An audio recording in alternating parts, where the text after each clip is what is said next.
How are we negotiating? What is the negotiation tactics so that we're not acquiescing to somebody else's agenda, but being clear about ours in the process of giving them our support? Well, I would say the first thing is that it's important to identify what our agenda actually is. And I think that the most important thing for people in this room to understand is that there is a very small window. Right now, the black vote is the most important vote in the country.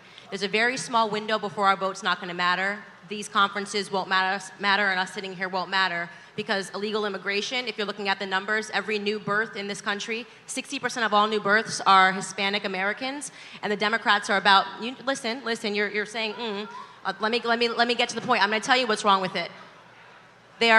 I say illegal is the new black because it's true, and there's a reason why they're advocating for open borders. Right now, our vote means a lot, but new births of black Americans have stagnated. The population growth within black America has stagnated. So the things that I pay attention to are the numbers. I pay attention to the birth rates in this country, which is why I'm pro putting something down to stop illegal immigration. The second thing that I think is really important, and you may have heard me testify in front of Congress, is the illiteracy rates that are facing black America. 75% of black boys in California can't pass a reading exam. Across Baltimore, they looked at 5 schools. They couldn't find a single black boy that was a single black child that could pass a basic reading or a math exam.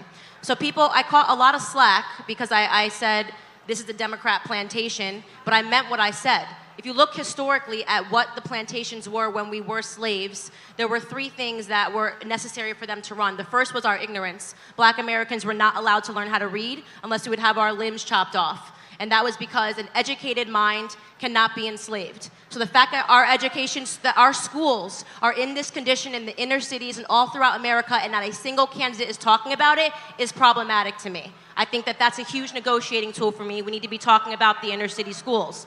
Another component, and this is the biggest issue that I think is facing black America today, which was important to maintaining the plantations, was the breakdown of family. The biggest issue facing black America is father absence. We have children that are growing up without their fathers in the home, and that is being incentivized by the government right now via the welfare system. When the government says we'll give you more money if you don't marry the father of your children, you are incentivizing bad behavior in our community. What happens when you remove a father from the home? This is why I do not mess with feminism at all. I'm not with it. This breakdown and mocking masculinity, making it seem like there's something wrong to be a man, all of this contributes to the breakdown of family. When you remove... y'all, hey, hold on. So, hold on, brother, hold on. There's going to be an opportunity for each of you to engage, but I want to make sure this sister has the right to talk while she's here. That's why we invited her. So let her say what she needs to say, and then let's keep it moving. Come on, y'all. The single motherhood rate in the 1960s in black America, and they thought that... Now, hold on. I want to finish this. This is on your behalf. At a certain point, we can't be assholes. At a certain point, these are black men and women, and in particular, these are black women. On some real G shit. It doesn't matter how you feel about her personally. Everything she has just said, Louis Farrakhan said for the last 25 fucking years. So with no. And I don't know if she's a fan of Farrakhan. I know me and Tamika are. Bam. But you cannot take the truth and be mad at who tells it to you. So just chill, bruh. Shut the fuck up. Let her say it and receive the information. That's it.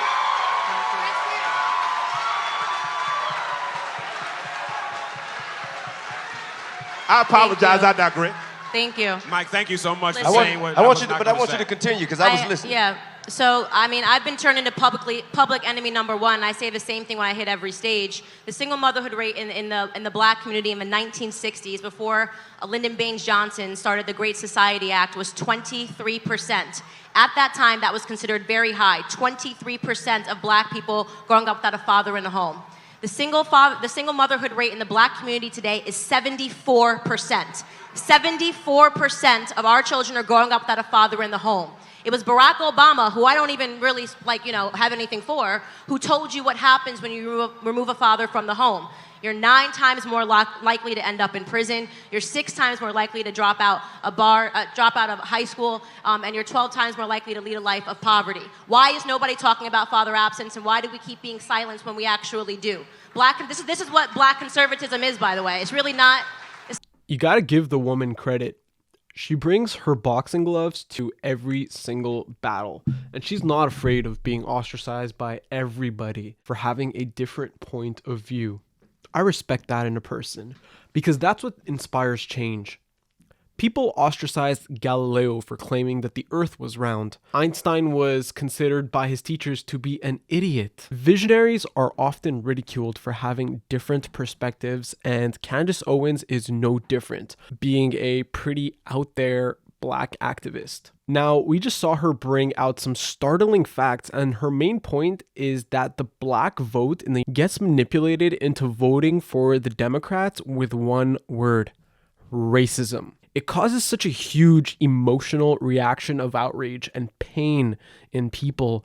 And growing up myself as a Sikh in North America, it used to stir a lot of emotions into me as well. But the older I got, the more I realized that emotions are the exact opposite of logic and reason. Letting a word have so much power over me is weakness itself. Candace is trying to express that to her black audience, that letting a word like racism manipulate you into voting for the Democrats while there are so many other issues in black America that no politician is tackling is a huge problem. They don't have an issue with what she is saying, they have an issue that she supports Trump. That's all. They agree with everything that she's saying, but they don't want to because of this idea that Republicans are racist and so is the president. And that's wrong. How do we begin to really deal with that? Because the federal government creating zones has normally been the places where gentrification starts first. Okay, that was my point. I had a question for both of you young ladies, and you and Candace, we spoke many times, and you're a brilliant young lady. But my question to you is, how is it that you can support yourself? I mean, that you can support and align with a constituency that will not denounce white supremacy? So that means your son or daughter, or any of your brothers or any of your family members, if they are caught out there by a policeman who is in a covert, undercover white supremacist and get gunned down, this constituency will have absolutely nothing to say about it. Please let me answer this question. Please let me answer this question. And we can't, and although what you're saying is a lot of the things that you're saying are absolutely factual, a lot of the things that you're saying have merit, but I can't even get to that before I address it the right now. I'll address for young it right black now. lives. I love it. You will not speak up on it at all. Love this question. I will address all of the it. things that you spoke on, from opportunity zones. I love that we're talking about white supremacy. I'll answer the question. I say, excuse me. I didn't interrupt you. If I may. You talking about opportunity zones, and I will never have anything negative to say about the financial benefits, the tax breaks that come from the Republican Party. I'm a rich person, and I appreciate. You dig what I'm saying? I'm Negro rich. Hey, listen, I appreciate all of the different tax breaks and the opportunity zone benefit, but it's called a crooked clock is right twice a day. That's right. I get that, but what we must understand when we're talking about opportunity zone, and we giving the credit to the person who pushed that legislation forward, which it started with Tim Scott, a black man who happens to be a Republican out of South Carolina. That's who wrote the legislation and presented it. However, the present president, if you can call him that, he did allow it to go through. But that had to, in order to benefit from opportunity zones, you have to have capital gains taxes. It ain't many black people in these opportunity zones that have capital gains taxes to be able to reap the benefits of these things. Therefore, it will be billionaire corporations, other people who ain't from these communities, coming in here building shit that we don't need, doing shit that don't help us, But they do that so they can shelter their taxes. Now, I've been investing in opportunity zones all my motherfucking life. You know what I'm saying? So I'll be damned if anybody gonna benefit from it and it ain't gonna be me. So, but I actually know the need of the community. You have these systems in place, but the people who have the most ability to take advantage and who are readily able to take advantage are the people who have absolutely no genuine interest to do anything to support this community that they're coming into. There's no real tangible investment. They're just doing it to shelter their tax dollars. So thank you, Tip. Well, hold on, Katrina. I want Candace to talk about your first point, and then Katrina, you respond to the second point. All right, so to tackle the white supremacy thing, your question was a fallacy because you said you insinuated that he has not denounced white supremacy. He hasn't. Somebody please, go to his Twitter feed right now. Right now, he go said, back to who the is shootings. The KKK? He said, no, because we gotta tell the truth. He I do said, not who stop. is the Don't KKK? now you're cutting me off, right? There we go. Now we're even. What he said was that. So listen. What he said was that there was good. No. on both Let me sides finish. of white Stop. supremacy. That's Because what you he guys said. are so That's hung not what he up said. on That's not what he Charlottesville, said. and nobody heard the entire clip. I want to talk about why we get manipulated. I'm being serious, guys. I'm not even trying to make this like a contentious moment, because this is literally why Black America loses right here. Why? Because 'Cause we we're allow stupid? people with cameras to go hear a whole speech, like they do this to me all the time. They take out a couple of sentences you said, and they create a whole new headline. And people that were not there get incensed and get emotional and don't actually go back to hear what was actually said in full context. They do it to me all the time. I know they do it to Trump. He has denounced white supremacy so many times. It's something north, somebody counted, of 24 times, and it's on his Twitter feed. So if you want to fact check me, go back to a couple of weeks ago when the shootings happened. He said, America is no place for white nationalism and white supremacy, and it's an issue that has to be tackled. I'm paraphrasing, you can go find it. Although so I he calls himself a nationalist. Secondly, he calls himself a nationalist. Stop. You can fact check me. I'm either lying to your face, you can go on Twitter right now. Right. You can do it live. So which one do you want us to believe? The first thing he says or what he says after the media comes after him? No, I'm talking about because the first thing he said was that there was... you're asking a different question than T.I. did. T.I. said, how can you work with an administration that has never denounced white supremacy? You're talking about Charlottesville. I'm talking about talking points that come out later. But what he starts with is racism. That's what comes out his mouth when he starts. See? And let me tell you something. How many mass shootings by white supremacists and let me tell you why the black vote is the easiest vote for Democrats to keep for the last 60 years. All they have to do to get our vote, let me tell you something. If people know what you fear, you are the easiest person to control. The Democrats have figured out that Black America is emotionally responsive to the word racism. She says racism, you jump up and you start cheering. You haven't even listened to what I've said to rebut it, okay? Cheer. But it's the... 100%, the biggest issue, let me finish.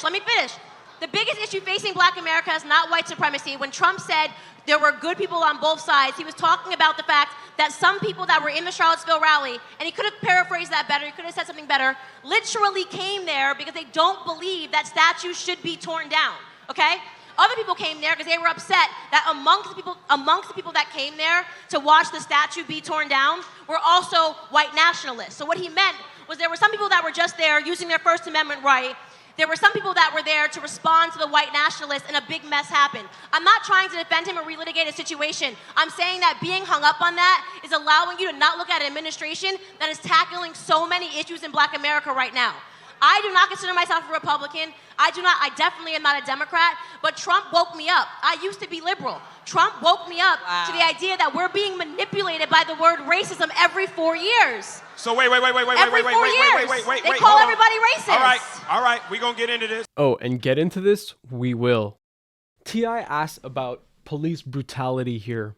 Now, I can agree that police brutality is a concern in the United States. But to be clear, I am not denouncing the hardworking policemen and women that have admirable dreams for wearing the badge and to serve and risk their own lives on a daily basis. I have utmost respect for people that serve society by risking their own lives. But what about the unethical behavior that goes on when an officer fires a weapon in a situation where a weapon didn't even need to be drawn to begin with? This is a valid question, but the truth is that police brutality was also an issue while Democrats were in office, while President Obama was in office. A black president. This could have been a main factor for concern for President Obama, and he failed to tackle it.